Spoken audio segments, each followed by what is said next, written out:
Ay nako mga ka-idol. Ha? Hindi magandang balita to. Ito pong ating napapanood na video mga ka-idol. Ha? Tungkol po to kay PBBM.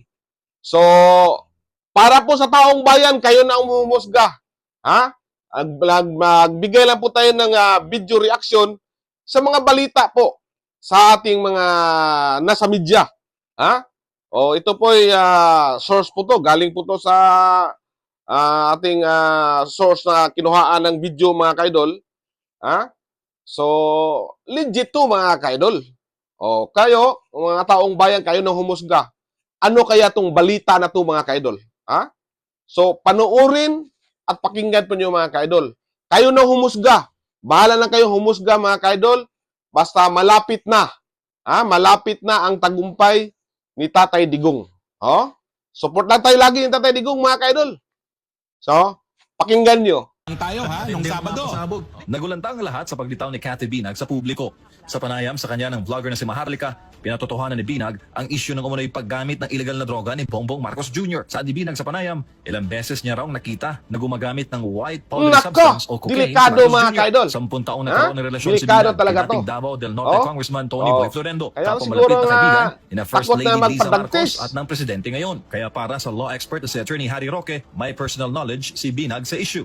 Itong Cathy Binag po, kakilala ko yan dahil kasama ko talaga nung 17th Congress, yung dati niyang partner na si Congressman Tony Boy Florendo. At syempre, yung mga panahon na yon, very close sila ni Speaker Pantaleon Alvarez. Kongresista noon si Roque delikado Florendo mga sa 17th ka-idol. Congress. Ani Roque, si dating Pangulong Rodrigo Duterte.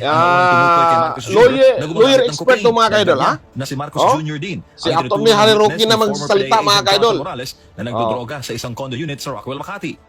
Tapos si Maharlika May Budutera, talagang nagpakita ng video. matibay yung witness. Nagpakita ng video, yung tao naman na So pinapakita kayo sa nang video, bahala, ha? kamukha Kayo ni nang bahalang PBBM. humusga ang Ni taong Roque, bayan. mahirap pa sinungalingan ng issue na Kung illegal na ano droga ang ni Marcos kapasidad Jr. ng sa ating paglantang pinuno ni ngayon, Binag, mga ka-idol. na nauna na nagsabi Ah, na bahala na at kayo. tinanggihan niya si First Lady Liza Marcos na gumamit ng cocaine.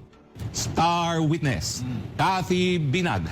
5 beses ko at least sa 10 taon na ako ay, o na siya ay nakipagsama kay Congressman na Florendo, nakita ang PBBM na gumagamit ng pinagbabawal na droga. At pati nga po si First Lady ay nabanggit niya na inooperan siya. Dapat naman po magsalita na ang presidente. Napakahirap pong itanggi, pasinungalingan ang naging kwento ng isang tao na naging malapit sa isa sa pinaka-best friend ng presidente.